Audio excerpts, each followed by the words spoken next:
이제 하나님 말씀 함께 나누겠습니다. 사무엘상 21장 1절부터 15절입니다.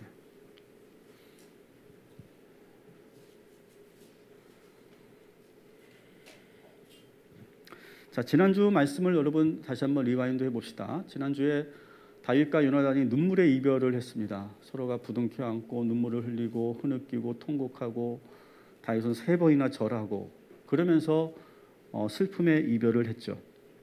그리고 다윗은 이제 사울이 살고 있는 궁으로 완전히 나옵니다. 나와서 이제는 도망자의 삶을 살기 시작합니다. 부모가 있고 형들이 있는 집으로도 돌아갈 수 없어요. 왜? 거기 들어갔다가는 가족들 자체도 위험해질 수 있기 때문에 집으로 갈 수도 없는 상황이에요. 집도 갈 수 없습니다. 여러분, 집 떠나면 뭐라고 그러죠? 개고생이다. 그러는데 정말 다윗이 집을 떠나고 궁을 떠나서 정말 많은 고생들을 하게 됩니다. 근데 여러분, 다윗이 이제부터 겪게 될 모든 시련은요, 어떤 시련이냐? 왕이 되기 위해서 반드시 겪어야만 하는 과정들이다라고 하는 거예요. 그래서 저는 이 과정을 뭐라고 부르고 싶으냐? 따라합시다. 왕의 수업. 오늘 제가 설교 제목을 왕의 수업 레슨 1 이렇게 제가 불렀어요.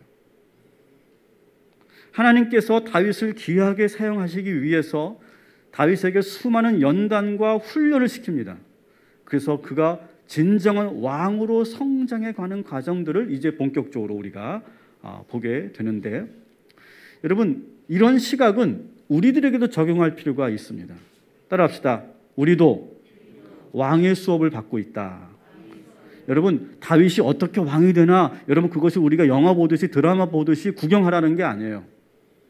우리가 옛날에 주몽 보면서 그 주몽이 어떻게 왕이 되는가 그걸 우리가 봤죠. 근데 그런 걸 하라는 게 아니에요.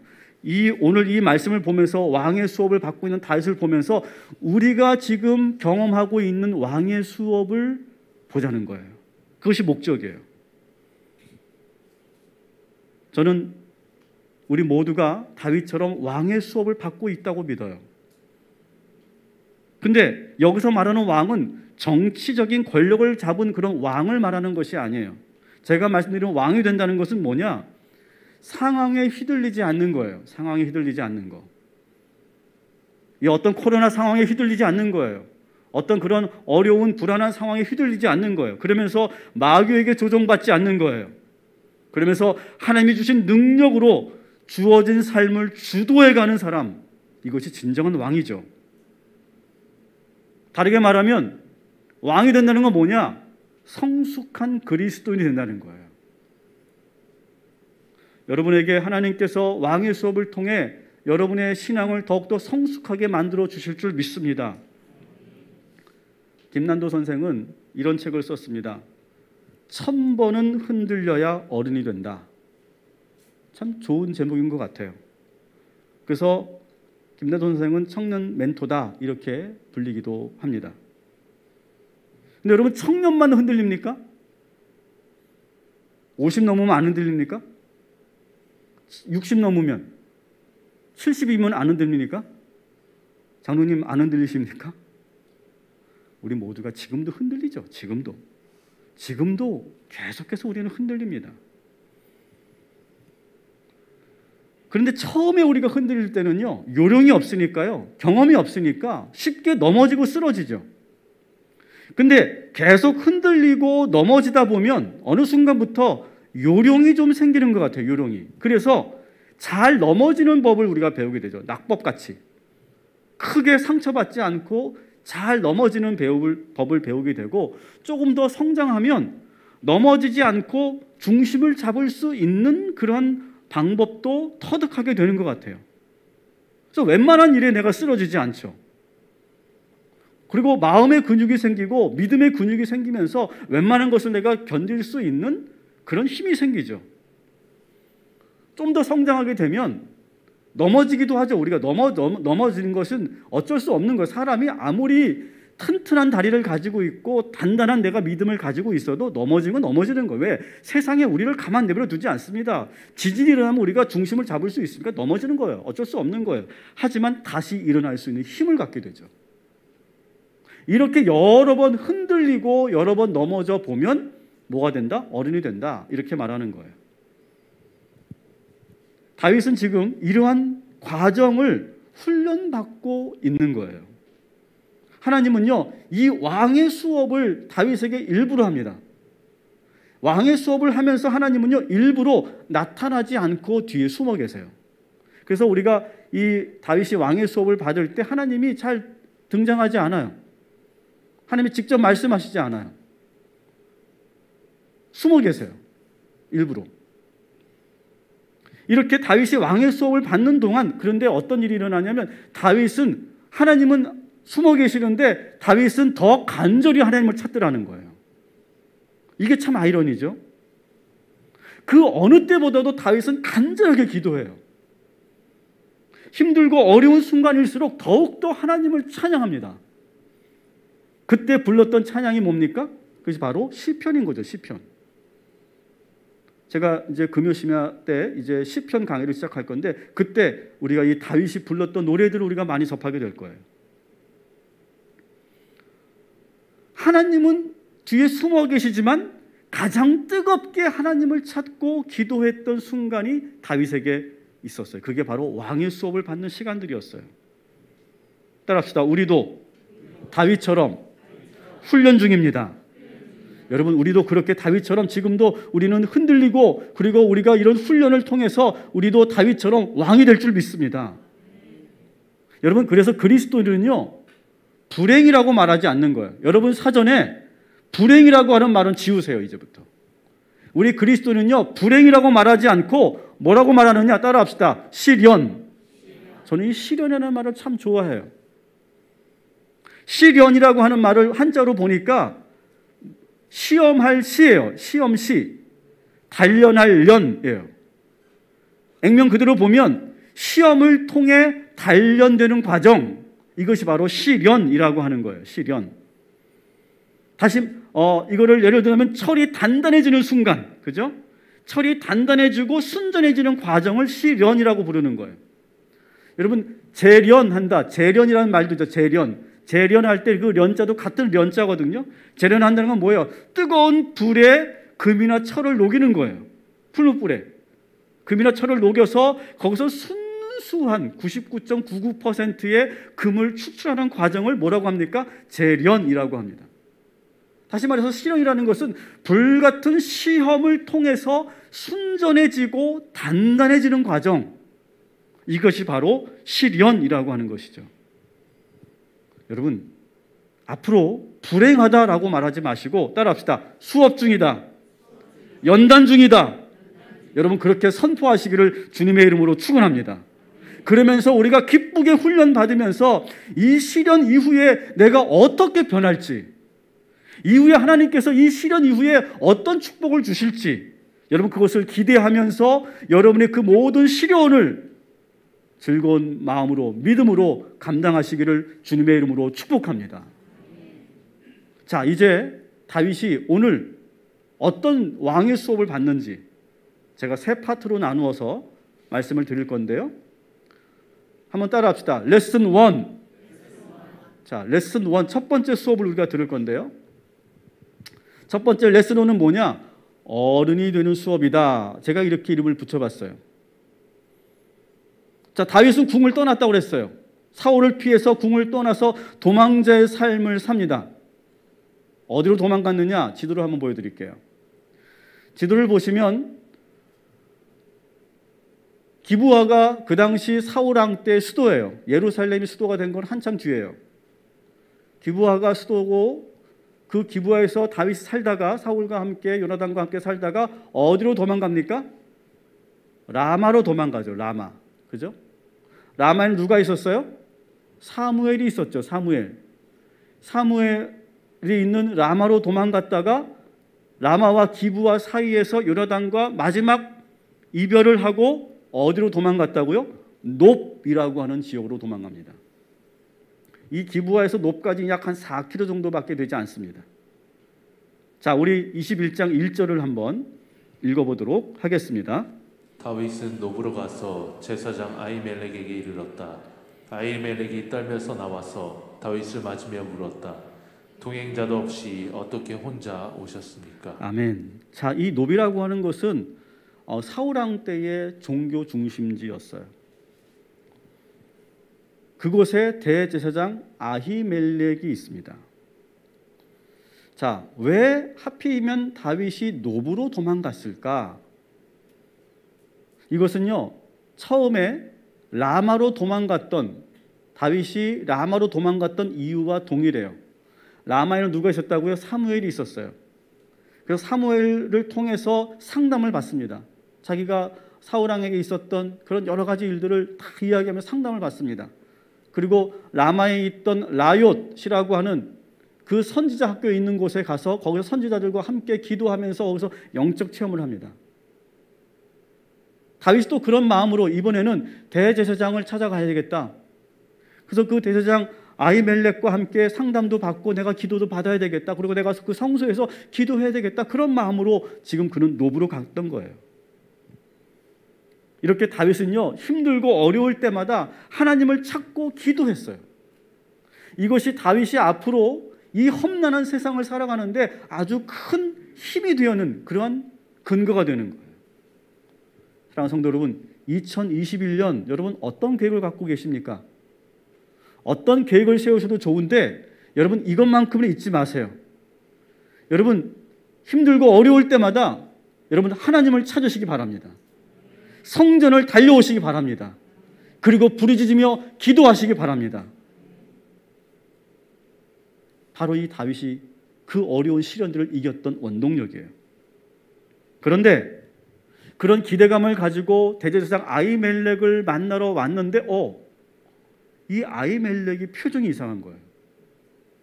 사무엘은 되게 반겼잖아요. 그죠? 잘 왔다. 반기고 지켜주고 보호해주고 뭐 많은 것들을 이렇게 해줬는데 이 대제사장은 뭔가 달라요. 다시 한번 1절을 볼까요? 아히멜렉이 다윗을 보는 순간 어떻게 돼 있었냐? 떨었다 이렇게 돼 있어. 떨었다.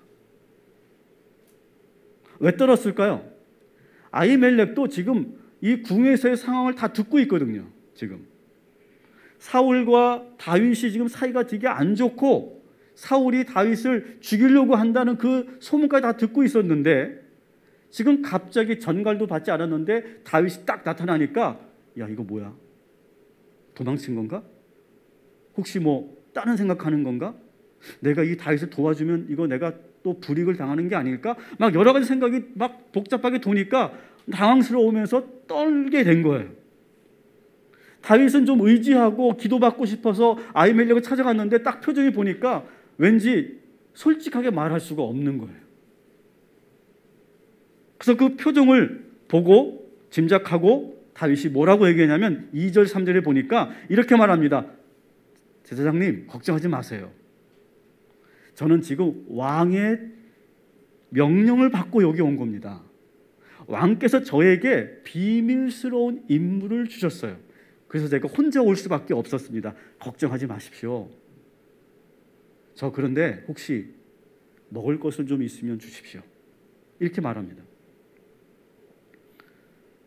얼마나 다윗이 능청스럽게 거짓말을 잘하는지 몰라요. 얼마나 거짓말을 잘했던지 아히멜렉이 그렇구나 안심을 합니다. 그리고 생각보다 소문과 다르게 여전히 사울과 다윗이 아주 특별한 관계고 그래서 지금 특명을 받고 여기 온 거구나 이렇게 믿게 돼요. 그래서 하나님께 드렸던 진설병을 다윗에게 줍니다. 다윗은 서둘러서 도망쳤기 때문에 너무너무 배고파서 그 받은 진설병을 허겁지겁 먹습니다. 그러면서 지금 다윗은 여러분 어떻습니까? 순식간에 2가지 죄를 짓게 돼요.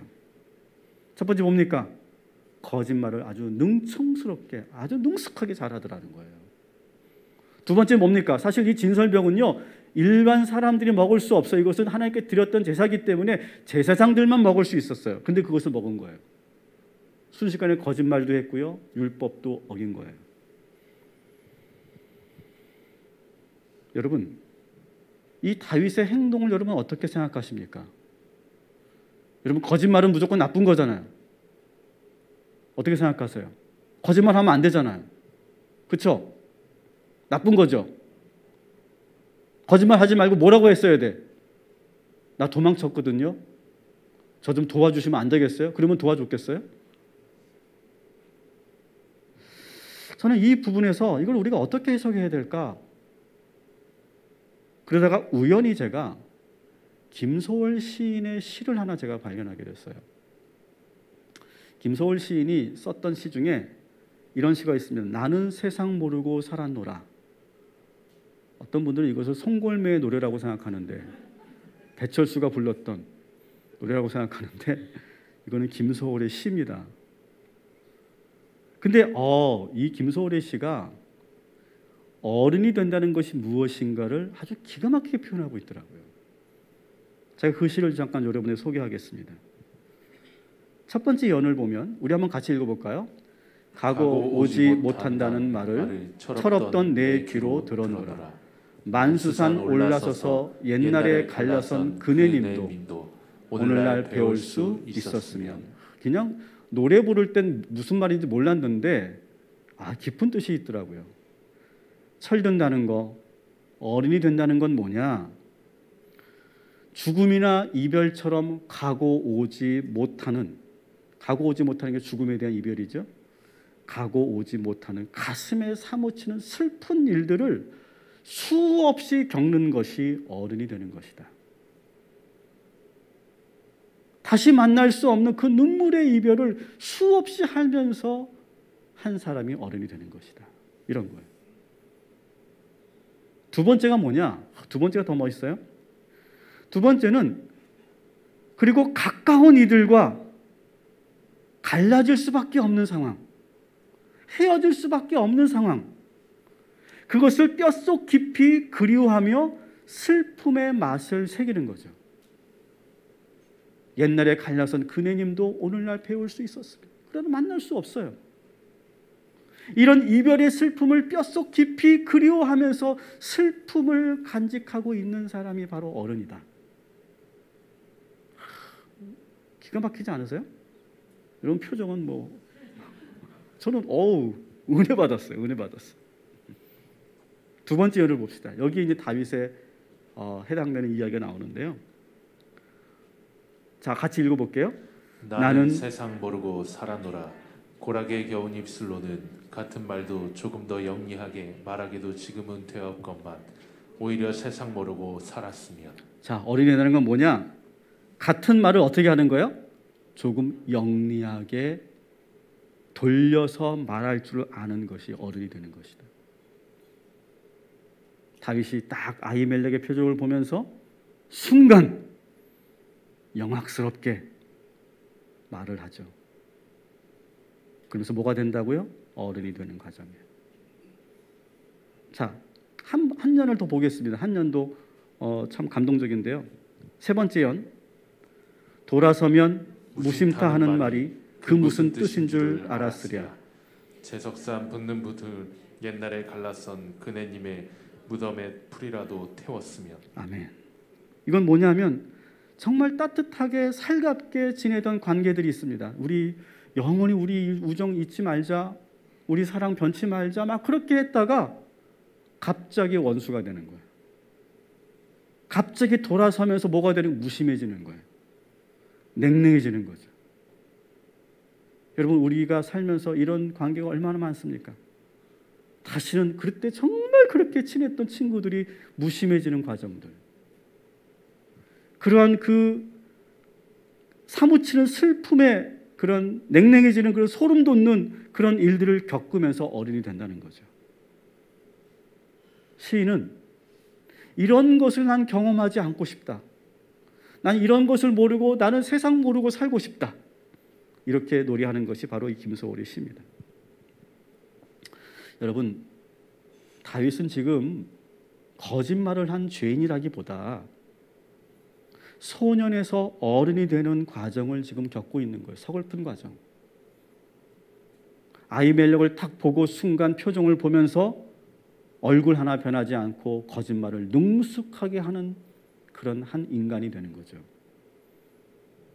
앞으로 다윗은요 얼마나 많은 거짓말을 하게 될까요? 왕이 되는 과정까지 정말 수도 없는 거짓말을 하게 될 거예요. 여러분은 어떻습니까? 여러분 살아오면서 어른이 돼가면서 사회에 적응하면서 참 많은 거짓말을 하며 살지 않습니까? 우리도 다 그렇게 살았어요. 능청스럽게 거짓말하고 있는 이 점점 변해가는 다윗을 보면서 우리는 오히려 슬픈 생각을 가져야 된다는 거죠. 이것은 다윗의 행동을 정당화하려는 것이 아님을 여러분 이해하실 거예요.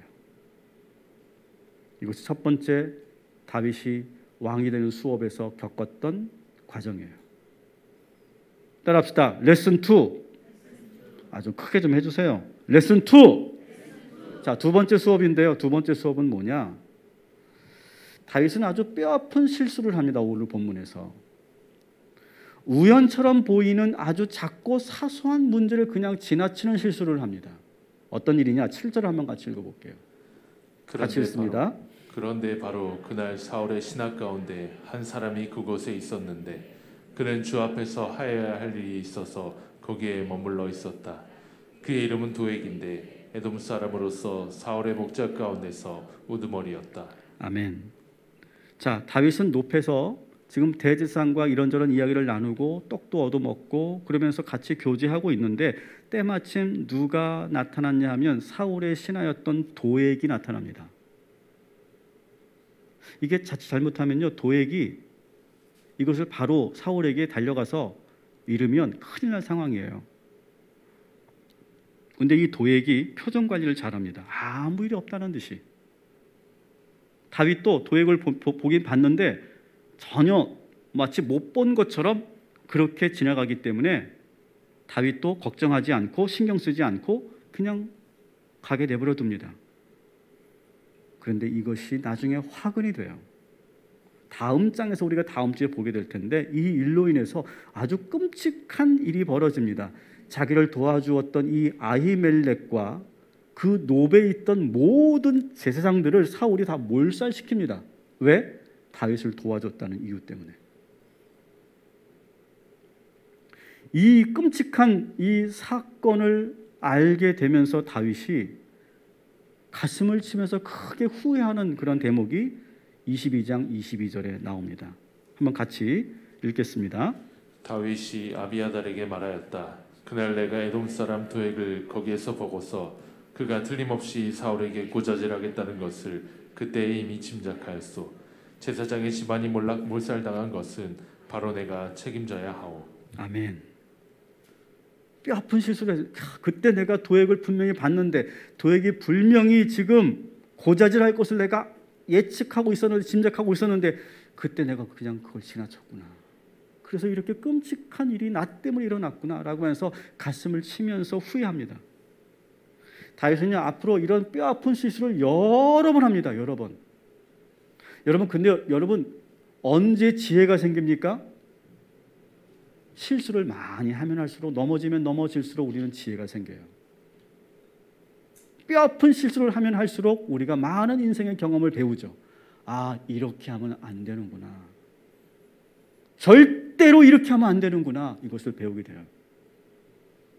그러면서 다윗은 왕이 되는 그 과정에서 이제는 작고 사소한 문제도 그냥 지나치지 않습니다. 앞으로 이 우연한 일이 어떤 일이 일어날지를 예측하며 준비하는 능력을 가지게 되는 수업을 지금 다윗이 두 번째에서 하게 되는 것이죠. 세 번째 수업입니다. 따라합시다. 레슨 3. 자, 레슨 3는 뭐냐? 나는 살아있다. 이 수업이에요. 여러분 예능 프로에서 요즘에 가장 많이 나오는 프로 중에 아주 극한 상황에서 살아남는 방법을 소개하는 프로들이 많이 있습니다. 대표적인 게 뭐죠? 텔레비를 안 보시고 항상 기도만 하시기 때문에 잘 모르시죠. 저만 봅니다. 텔레비. 정글의 법칙 같은 거 그죠? 정글의 법칙 그리고 최근에 이제 나는 살아있다라고 하는 그런 프로가 있습니다. 그리고 가짜 사나이 그런 프로들이 있습니다. 이 프로를 보면 성냥도 안 줘요. 그리고 그릇도 제대로 주지 않습니다. 그리고 불을 자기가 직접 비벼가지고 피우기도 하고, 오지에 가서 직접 사냥을 해가지고 잡아와서 그것을 먹기도 하고, 집도 없으니까 나뭇가지로 해가지고 잎으로 해가지고 집을 만들어가지고 거기서 생활합니다. 그런 것들을 리얼하게 보여주니까 참 재미있는 그런 모습을 보게 되죠. 또 아주 극한 상황에서, 사고 현장에서 살아남기 위한 치열한 훈련들을 전문가들을 통해서 받는 그런 프로그램들입니다. 근데 여러분, 이 모든 프로그램들은요, 오락일 뿐이에요. 오락 프로그램일 뿐이에요. 여러분, 우리가 딱 보기에 야, 어떻게 저렇게 어려운 데서 저렇게 살 수 있을까, 이렇게 우리가 착각하는데요, 여러분, 그것을 찍는 스태프들이 몇 명인 줄 아세요? 수십 명입니다. 수십 명. 그리고 거기 의료진까지 있어요. 그래서 사실은 이것은 그냥 만들어내는 오락 프로일 뿐이에요. 그런데 여러분, 이 다윗의 이 생존 이야기는요, 진짜 리얼입니다. 진짜 리얼. 자, 지도를 한번 보여드릴게요. 좀 전에 지도를 다시 한번 보여드리면, 그가 지금 기브아에서 라마로 갔다가 노브로 갔다가 어디로 갑니까? 가드로 도망가요. 가드. 자, 이 가드라고 하는 도시는요, 이건 아무리 봐도 도망치러 간 것이 아니라 죽으려고 불 속에 뛰어든 것 같은 거예요. 자, 지도를 다시 보시면 이렇게 녹색으로 되어 있는 부분이 어디냐면 블레셋 땅이에요. 황토색으로 되어 있는 땅이 이스라엘 땅이에요. 자, 그러면 지금 다윗은 어디로 도망가야 돼요? 북쪽으로 올라가야 돼요. 북쪽에 올라가면 거기에 다른 지파들이 있거든요. 다른 지파들에게 도움을 청할 수 있고 거기서 새로운 그런 모색을 할 수 있어요. 근데 다윗은 지금 엉뚱하게 어디로 도망갔다고? 가드로 도망가요. 여러분, 가드는 어떤 곳이냐? 블레셋의 5개의 도시 가운데 하나예요. 여러분, 블레셋은 어떤 곳이에요? 어떤 나라예요? 다윗하면 일을 가는 나라예요. 거기서 골리앗도 죽었잖아요. 그죠? 블레셋 장수 골리앗도 죽었고, 매번 싸워서 이긴 곳이 바로 블레셋이에요. 다윗이 싸워 이긴 곳이. 그러니까 다윗 하면 이를 갈고 철천지 원수가 바로 이 다윗이란 말이죠. 그런데 지금 다윗은 가드로 갔다는 게 이상한 거예요. 성서학자는 여러 가지 가드로 간 이유를 막 설명하려고 하는데, 제가 보기에는요, 다윗은요, 아무 생각 없이 도망가다가 어찌어찌 흘러서 가드로 간 것뿐이에요. 그러니까 지금 다윗은요, 지금 상당히 뭔가 당황하고 있고 공포 속에 있어요. 그래서 사울 군대가 보이기라도 한다면 무조건 그냥 앞도 보지 않고 도망치는 거예요. 뭐 어디로 가야 되겠다, 내가 어디 가서 뭘 모색해야겠다, 그런 생각을 할 겨를이 없어요. 지금은 아직은 미생이에요. 아직은 미숙해요. 그러니까 막 어떻게 막 무조건 앞만 보고 달렸는데 가다 보니까 가드에 도착한 거예요. 근데 가드 사람들이 이 다윗이 등장한 것을 보고 깜짝 놀랍니다. 자기들이 그렇게 일을 가는 대상인 다윗이 자기들 앞에 딱 나와 있는 거예요. 그래서 가드의 신하들이 그 가드의 왕 아기스에게 이렇게 보고합니다. 21절에 보니까, 왕이시여, 큰일 났습니다. 이스라엘 왕이 우리나라에 직접 왔습니다. 이렇게 말합니다. 그 당시 왕은 사울인데 이미 블레셋 사람들에게는 다윗이 왕 같은 존재예요. 아주 무시무시한 존재라는 거죠. 그러면서 지금 막 초긴장이에요. 다윗을 보면서 당장은 죽이려고 하는 거예요. 아, 이 분위기가 심상치 않아요? 그래서 다윗이 어떻게 행동하는지 오늘 말씀 한번 보겠습니다. 12절부터 13절 같이 읽겠습니다. 다윗은 이 말을 듣고 가슴이 뜨끔했다. 그는 가드왕 아기스 옆에 있는 것도 안전하지 못하다는 생각이 들었다. 그래서 그는 그들이 보는 앞에서 미친 척을 하였다. 그들에게 잡혀있는 동안 그는 미친 사람처럼 행동하여 성문 문짝 위에 아무렇게나 글자를 글적거리기도 하고 수염에 침을 질질 흘리기도 하였다. 아멘. 여러분, 참 기가 막힌 장면이죠. 다윗이 지금 살기 위해서요, 성문 문짝에다가 막 마치 미친 사람처럼 막 낙서를 하는 거예요. 막 노래도 불렀겠죠, 뭐. 그죠? 꽃도 아마 다르지 않았을까? 그리고서 침을 질질 흘리는 거예요, 지금. 수염에다가. 왜? 살기 위해서. 여러분, 저는 이 이야기를 들으면서 뭐가 생각나지 않습니까? 우리나라에도 이런 일이 있었는데, 대원군이 이렇게 했었죠. 대원군이 있던 그 시대는 어떤 시대입니까? 세도 정치가 득세하던 시대입니다. 안동김 씨이시죠? 풍양조 씨. 이 두 가문이 왕 위에 군림하면서 세도 정치를 하던 곳이에요. 그 당시에는요, 조금이라도 이 안동김 씨의 눈에 거슬리는 왕족들은 다 죽였어요. 유일하게 살아남은 것이 대원군이에요. 대원군이 살아남기 위해서 뭘 합니까? 미친 짓을 합니다. 실제로. 매일 상갓집을 가는 거예요. 잔치집도 아니야. 상갓집만 가요. 상갓집에 가서 깽판을 치는 거예요. 거기서 술을 마시고 길바닥에 자고 막. 그래서 대원군을 그 당시 사람들이 뭐라고 불렀냐면 상갓집의 개 이렇게 불렀어요. 술 먹으면 개잖아요.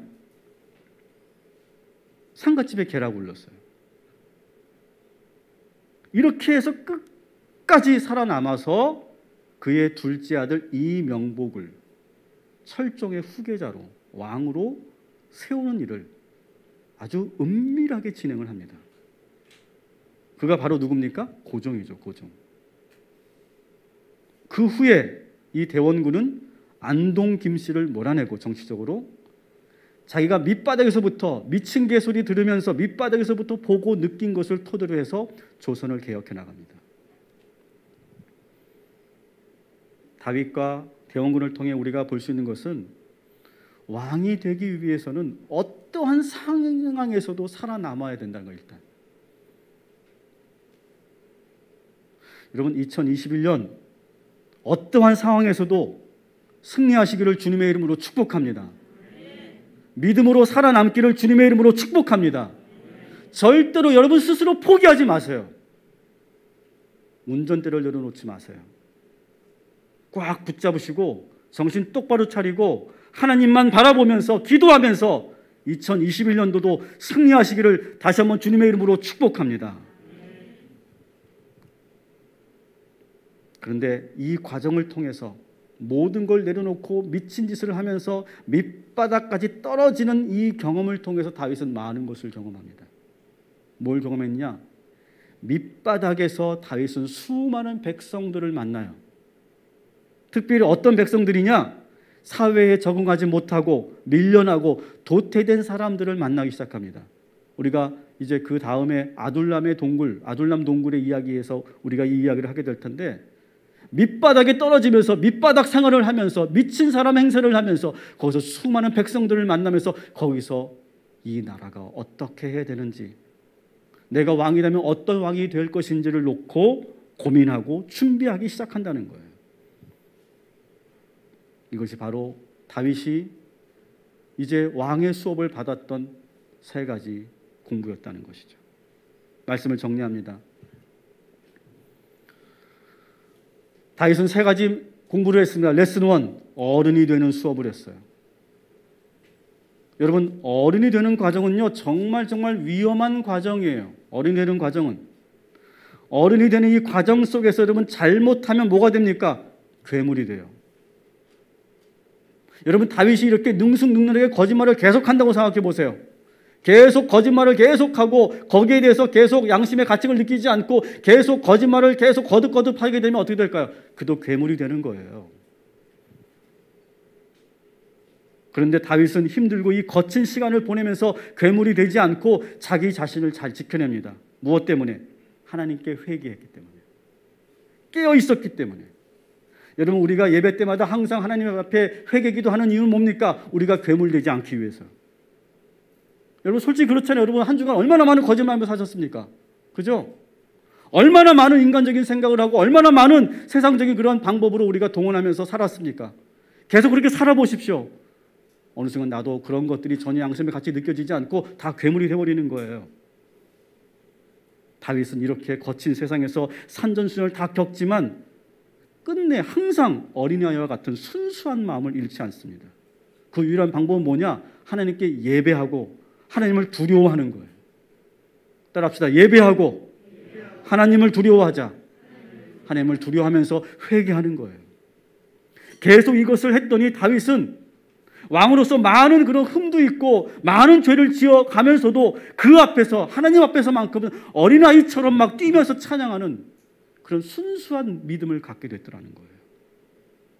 그리고 회개할 때는요, 정말 식음을 전폐하고 가슴을 찢으면서 회개합니다.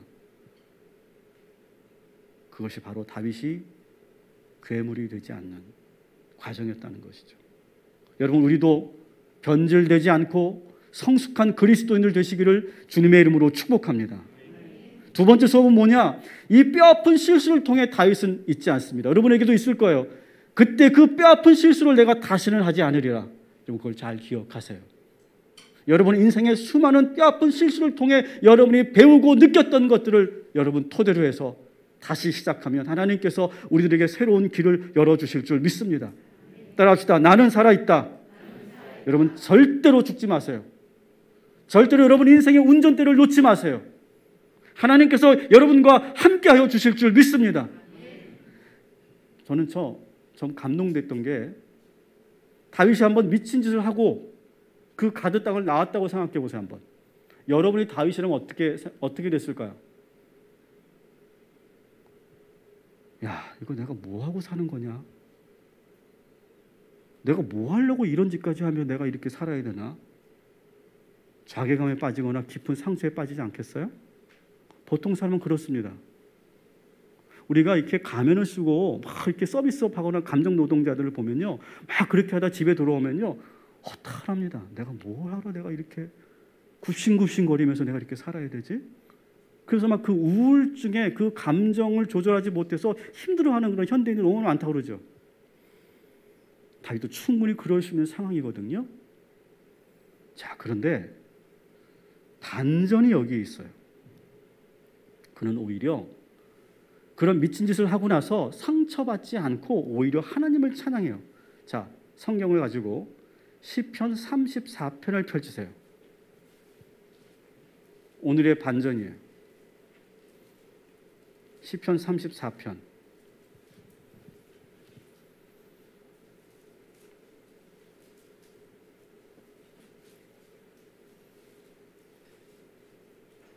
자, 34편에 보니까 표제가 나오죠. 표제. 자, 표제를 한번 같이 읽어보겠습니다.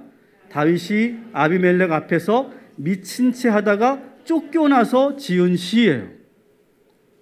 여기 말하는 아비멜렉은 가드의 왕 아기스의 다른 이름이에요. 지금 이 상황이에요. 이 상황. 침을 질질 흘리면서 미친 척 하다가 나온 거예요. 나와서 그는 뭘 했냐? 기도하고 찬양했다는 거예요. 근데 이 장면에서 보면요, 어떤 그런 자괴감이나 어떤 상처나 우울함이 보이지 않아요. 우리 한번 다 읽지 못하겠지만 우리가 이제 금요심야 때 한번 이 부분을 다룰 텐데 한번 1절부터 5절까지 한번 같이 한번 한 목소리 읽어보겠습니다. 내가 여호와를 항상 송축하며 내 입술로 항상 주를 찬양하리이다. 내 영혼이 여호와를 자랑하리니 공고한 자들이 이를 듣고 기뻐하리로다. 나와 함께 여호와를 광대하시다 하며 함께 그의 이름을 높이세. 내가 여호와께 간구하매 내게 응답하시고 내 모든 두려움에서 나를 건지셨도다. 그들이 주를 앙망하고 광채를 내었으니 그들의 얼굴은 부끄럽지 아니하리로다. 아멘. 나는 부끄럽지 않다. 나는 오히려 하나님을 찬양한다. 공고한 자들의 소리를 듣고 기뻐하신다.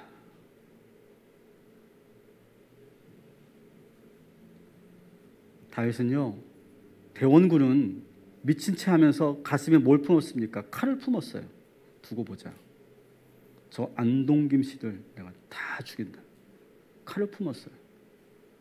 다윗은 달랐어요. 미친 척 했지만 그는 오히려 하나님을 찬양해요. 그는 괴물이 되지 않고요, 시를 쓰고 노래하는 예술가가 됩니다.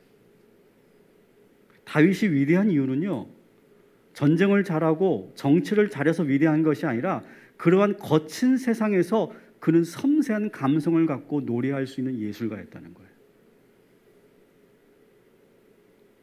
사랑하는 성도 여러분, 이 거친 세상에서 수많은 일을 겪으면서 여러분의 마음이 상처받거나 완악해지지 않기를 주님의 이름으로 축복합니다. 오히려 섬세하고 예민한 예술가처럼 아주 깊이 있는 영성을 가지고 있는 영성가들이 되시기를 주님의 이름으로 축복합니다. 여러분 오늘도 하나님을 찬양하십시오. 그런 마음으로 영적으로 새로워지는 은혜의 예배가 되기를 축복합니다. 자, 이제 다윗의 왕의 수업은 이제 시작이에요. 여러분 다윗은 이 왕의 수업을 얼마나 했을까요? 얼마나 했을까요? 10년을 합니다. 왕이 되는 게 쉬운 게 아니에요. 여러분 말이 10년이지 그것도 도망자로 10년을 산다는 거 결코 쉬운 일이 아닙니다. 여러분 그런데 우리도 마찬가지예요. 여러분 우리 인생에서 성숙해지고 온전한 그리스도인 진정한 왕 같은 하나님의 백성이 되기 위해서는요, 이게 단번에 되는 게 아니에요. 한 번 은혜 받았다고 내가 한 번 기도원 가서 내가 은혜 받았다고 단번에 성숙한 그리스도인이 되는 게 아니에요. 단번에 내가 어떤 집회에 가서 내가 은사 받고 내가 쓰러지고 내가 어떤 체험을 했다고 해서 금방 성숙해지는 그리스도인이 되는 게 절대 아니에요. 성숙한 그리스도인, 왕 같은 그리스도인이 되는 것은요, 오랜 시간 그런 연단과 시험을 통해서 이루어지는 거예요. 저는 우리 교회 모든 성도들이 이런 왕의 수업을 통해서 더욱더 성숙하고 건강한 그리스도인이 되시기를 주님의 이름으로 축복합니다. 하나님은 다윗을 왕으로 세우시는 것처럼 오늘도 우리에게 기름 부어주시고 우리를 존귀한 왕으로 세워주실 줄 믿습니다.